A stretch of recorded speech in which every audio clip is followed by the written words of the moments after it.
Worldwide movement, peace, love, respect, Big King Sadiq, Steelers Nation. Once again, I welcome you. I love you all, man.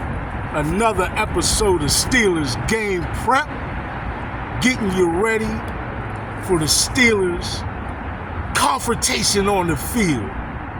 Man, I love you all. Welcome again to Steelers Game Prep. This is week 13, right?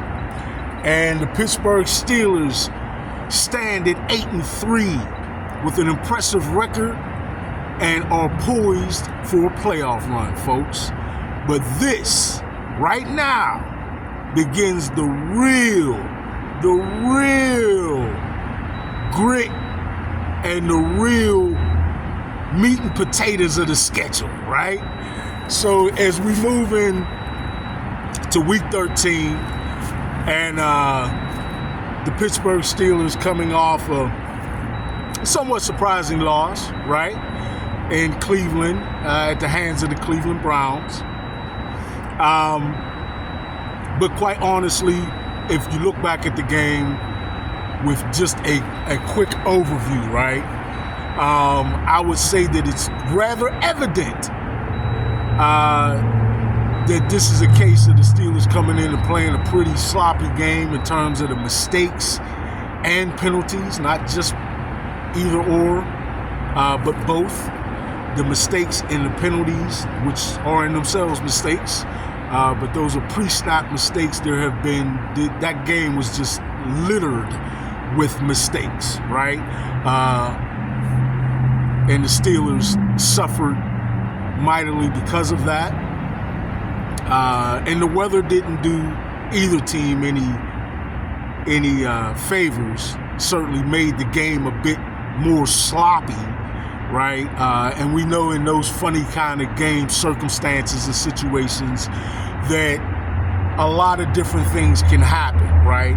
And they sort of did not in the favor of the Steelers. But again, the bulk of the cause for that loss was the Steelers'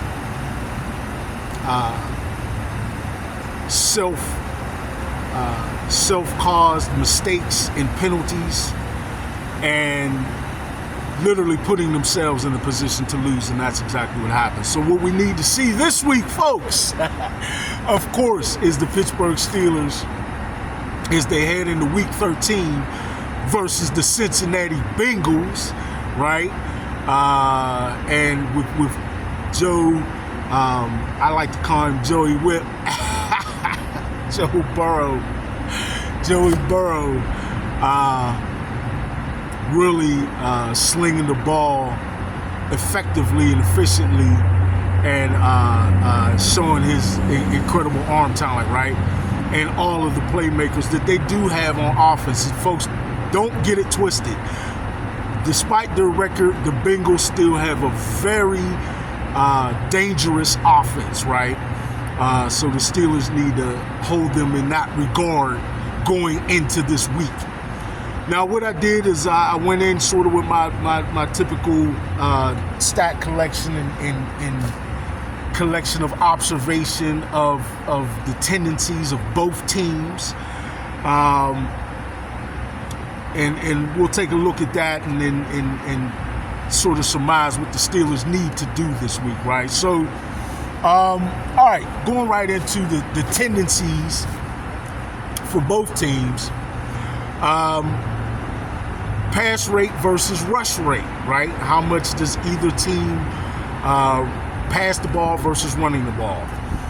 The Cincinnati Bengals, their pass rate 66% of the time with a rush rate of only 33% of the time. So, I just told you how fantastic Joey Burrow is playing right now, Joe Burrow. So, we can understand them leaning heavily toward the pass. But still, anytime a team is one-dimensional, that can work toward their detriment. So keep an eye on the fact that they are leaning very heavily toward the pass, right? Where the Pittsburgh Steelers exhibit a lot more balance, passing the ball 51% of the time, and running the ball 48% of the time. So we got the Bengals passing the ball 66% of the time, the Steelers only 51%.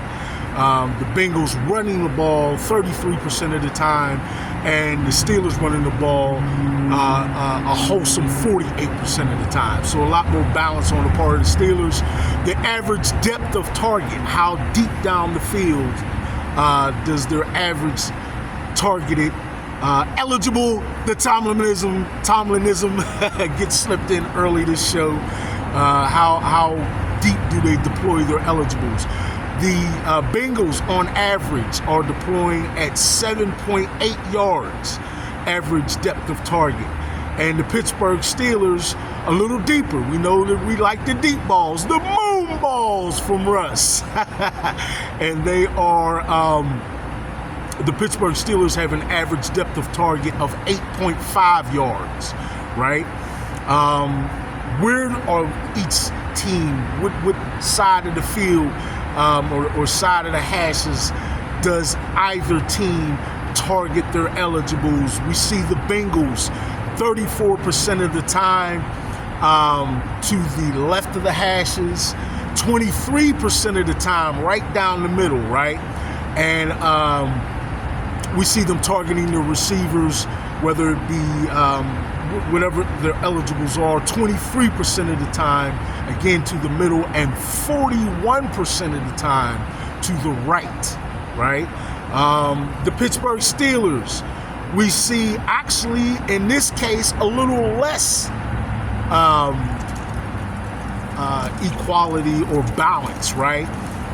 Where we see the Steelers heavily favored targeting to the left side of the field 47% of the time, down the middle only 13% of the time, folks, and we see to the right of the hashes 39% of the time. So the Steelers are going to the wideouts or to the toward the sidelines a lot more frequently than the Bengals. 10 points higher, where the Bengals target the middle of the field a little more healthy with 23% of the time they target the middle of the field. The Steelers only 13% to this point of the season. All right. How does each team distribute the ball, right? Now, when we say distributing the ball, we're talking about to their eligibles, obviously their wide receivers, but also we include with that their tight ends and running backs, right? All right, Cincinnati targets their wide receivers 56% of the time. That's pretty healthy. The Pittsburgh Steelers only 52% of the time. Not really that far off. Still pretty healthy percentage of their targets deployed to the wideouts, right, to the wide receivers. The tight ends for the Cincinnati Bengals is 25% of the time. All right, 25% of the time. It's a pretty healthy percent in terms of the league balance. League-wide, that's a little north of the middle of the pack, right? So that's a pretty healthy percentage, and we see that very same percentage for the Pittsburgh Steelers at 25% of the time they target their tight ends, all right? The running backs for the Cincinnati Bengals, 18% of the time they target the running backs. The Pittsburgh Steelers, a little bit more at 22% of the time they throw the ball to the running backs. All right, folks, now let's take a little bit of a look at the running game, right? We know we like to run the ball, Steelers Nation. The Cincinnati Bengals, as we already discussed, do not run the ball as frequently. Let's take a look at their tendencies to run the ball to the left of the hashes or the right of the hashes.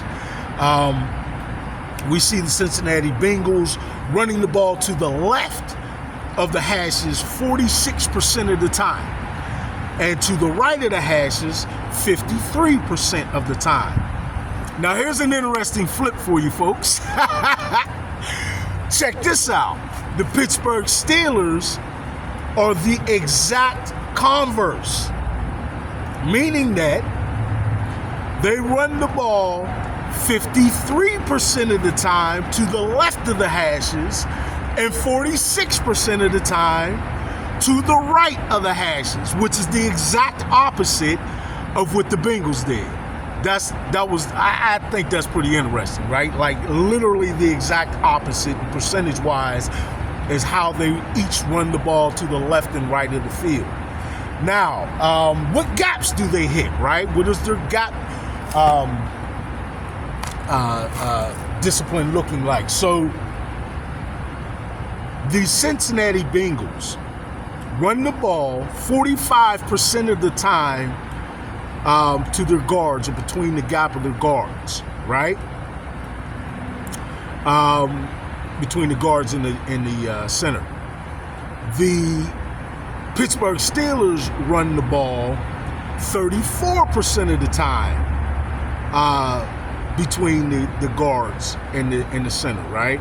So we see right away in the running game, that's a pretty heavy lean for the Cincinnati Bengals to run the ball 45% of the time to the guards. They obviously, feel confidence in the holes that they're able to open up with their guards, between the guards and the center, right? The Steelers are a little more balanced as you see that. Okay, we take a look at the other gaps that are hit by each team. The Cincinnati Bengals run the ball between the tackles 27% of the time, whereas with the Steelers, it's again more balanced at 36% of the time. Okay. And we see around the ends, that's when you're pushing it around the end of the tackles and trying to really affect the edges, right? Running it toward the sidelines. We see the Cincinnati Bengals at 26% and the Pittsburgh Steelers at 28%. So you see a lot more balance right away in the running game with the Steelers. Guard, tackle, in, they go 34%, 36%, and 28%.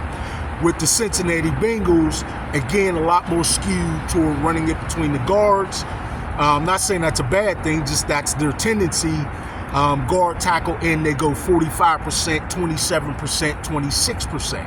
All right. A little tidbit on fourth down. The Cincinnati Bengals attempt fourth down conversions 18.9% of the time, virtually 19% of the time. That's a pretty healthy percentage. Whereas with the Steelers, it's only 16%. Not that great of a disparity, but a little less, right, for the Steelers, a little closer to the vest in terms of going forward on fourth down. Okay. That is the offensive tendencies for each team. I thought it was really interesting. A couple of areas you see some fairly stark differences right away in the percentage of pass rate and rush rate for each team. Again, you see a lot more balance with the Steelers as they go 51% of the time they pass the ball and 48% of the time they run the ball. Whereas with the Cincinnati Bengals, again, a pretty heavy lean, almost one-dimensional in passing the ball 66% of the time and running the ball only 33% of the time. So that's a big, pretty stark difference between the two teams right there. A lot more balanced attack by the Steelers and a little bit more one-dimensional by the Bengals. But again, Joe Burrow has been on fire, so we can understand them leaning in that direction, right? Another easily noticed area, a difference that stands out in how they target the receivers. The Bengals actually, again, conversely showed more balance on how they attack the field, so to speak, right? Left, right, middle of the hashes. The Bengals, great balance with 34 to the left, 23 to the middle, and 41% of the time to the right. The Pittsburgh Steelers, 47% of the time to the left, only 13% of the time to the middle of the field. I think that we have heard that acknowledged, right? Both in the media, nationally, certainly, and locally. But even by the coaching staff here and there, they acknowledge a little bit that they need to be a little more proficient in attacking the middle of the field. So let's look for them, hopefully, to do that a little bit more today. I think particularly last week in any game where they're playing catch-up, the Steelers tend to lean on their wide receivers more, right? I do notice that as a bit of a trend, and as they've targeted the right side of the field 39% of the time. So the left and the right, pushing it to the sidelines 47% of the time and 39% of the time, respectively, for the left and the right for the Steelers. But a little bit more balance with the Bengals, left and right 34% of the time and 41% of the time, but getting down the middle of the field 23% of the time, whereas the Steelers only 13% of the time, right? So a little bit more balanced attack in terms of how they deploy their eligibles on the part of the Bengals, all right? The running game, we see that in the running game, the Bengals went 46% of the time to the left and 53% of the time to the right, whereas the Steelers, again, were the exact opposite, flipping those numbers to the left and the right, left 53 and right 46% of the time. So that was just interesting how they are literally exactly the opposites in their running game in terms of how they hit the hashes left to right. But again, another area where I think we saw a little bit more balance on the part of the Steelers in how they go after hitting the with run gaps, they tend to hit. They're a little bit more balanced, right? The Pittsburgh Steelers go guard, tackle, in as far as the run gaps that they hit 34% of the time, 36% of the time, and 28% of the time. Again, the Bengals were pretty heavily leaning with their guards, not saying that that's a particular weakness or anything like that. I'm just pointing out that they leaned a lot more heavily in that one particular area, 45% of the time, only 27% of the time to the tackles and 26% of the time to the ends, right? So not quite as a balanced attack, or as balanced in terms of the way they hit their gaps on the part of the Bengals, but who says they necessarily have to be, right? That's their style. Okay, let's flip it to the defense for each team, and I just took some statistics here to paint us a picture, right? We know clearly and obviously that the Pittsburgh Steelers defense has performed much better on the whole throughout the year than the Cincinnati Bengals defense, and that has pretty much been the reason for the record, folks. The Cincinnati Bengals have dropped the ball in how they've, well, let's talk about the stats, and I think it paints a pretty clear picture. Defensively, the Cincinnati Bengals are allowing the opposing quarterback to complete 64% of his passes, right?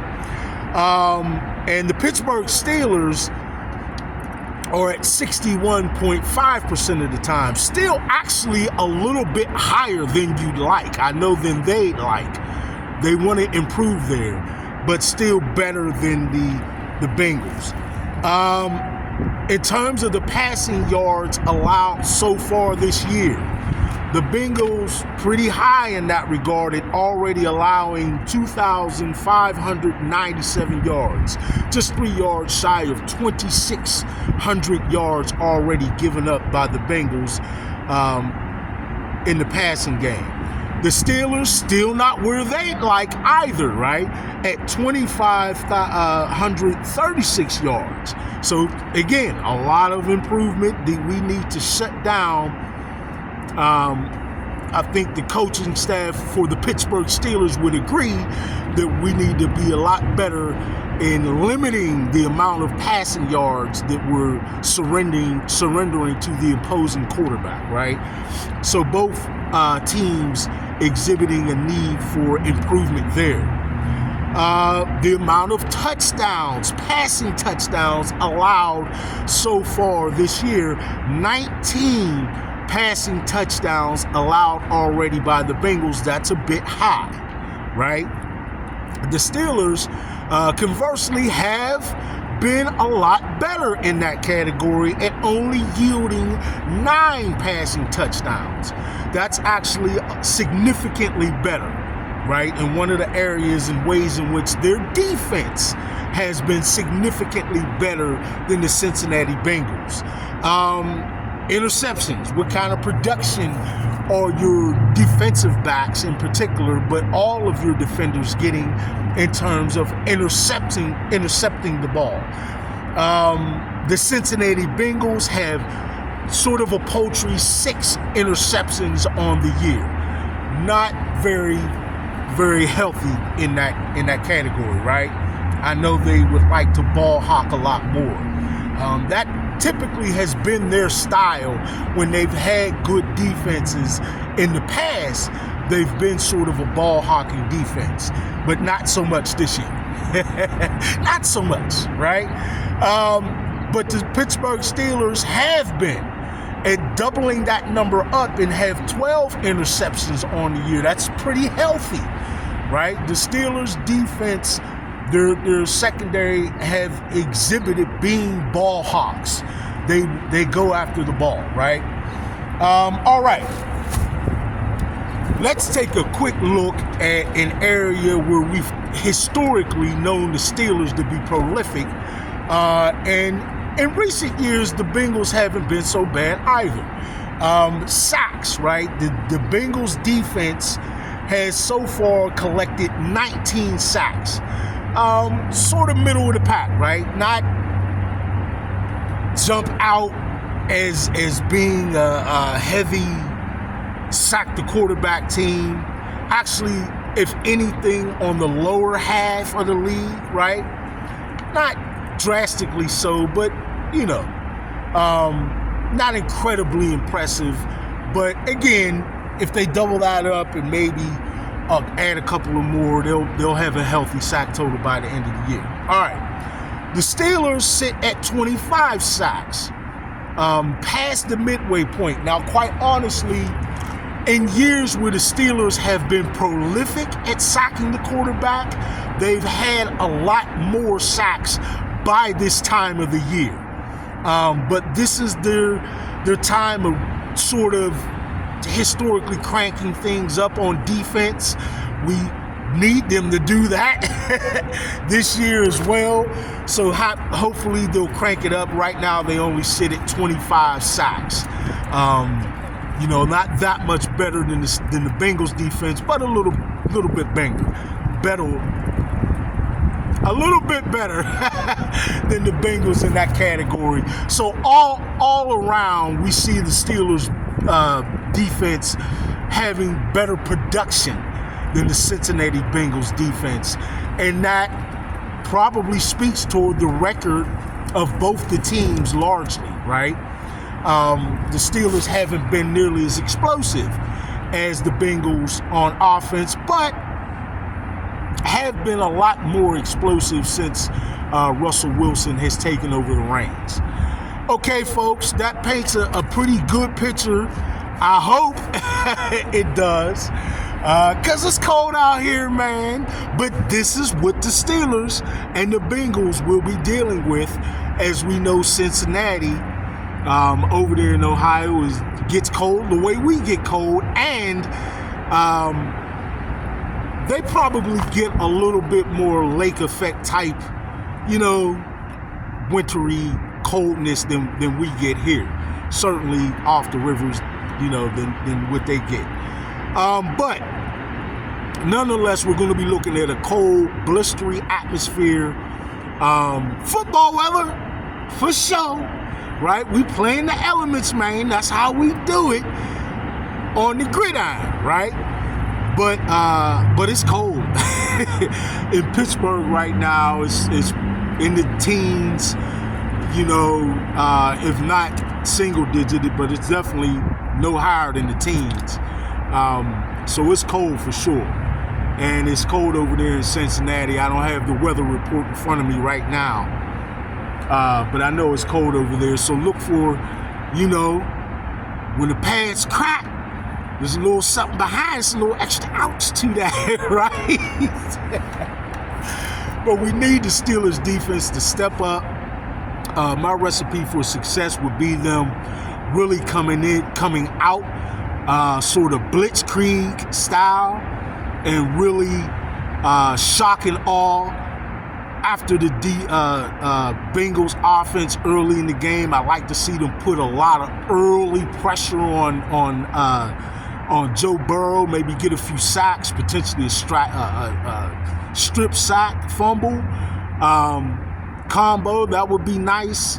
But I really want to see us dial up the pressure on Joe Burrow early in the game. And perhaps that can lead to getting him a little frantic in the pocket and maybe giving us the ball once or twice in the form of an interception. And those short fields, I like to really see the Steelers take advantage and turn that into touchdowns as opposed to just field goals, and build a nice lead and try to give ourselves a cushion going into the second half and hold on and win the game, right? I think that's a pretty good recipe for how we can go on the road and attack the Cincinnati Bengals. Let's look for that. At least that's my vision. I don't know how the Steelers have envisioned them attacking the Cincinnati Bengals, but that's how I can see it playing out. All right, man. I'm excited about this game. Steelers Nation, all of us, we got to get hyped. These are the games that count big time, and we really got to see the Steelers come and show up and show out, right? So, man, this is a big one, y'all. Let's get ready and see the Steelers get in there and get us all hyped. Steelers Nation, let's rise one time and see the Steelers go in there and take care of business against the Cincinnati Bengals. Once again, in Week 13, this is Steelers Game Prep, right? Big King Sadiq hollering at y'all one more again. I love you all. Thank you all. Steelers Nation, let's rise. Steelers Game Prep. Big King Sadiq, I'm out.